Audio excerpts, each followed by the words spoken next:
How to use AdiArt in your art class. Open the AdiArt YouTube page. Choose the desired clip. In this example, I chose Pete Mondrian. Show the entire clip.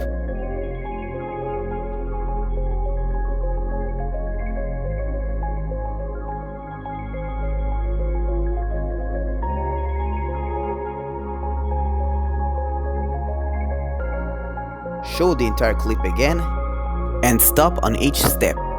Continue in this way until all the students have done their creations.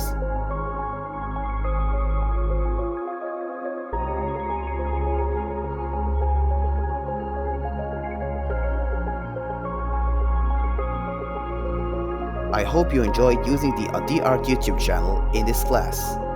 Thank you.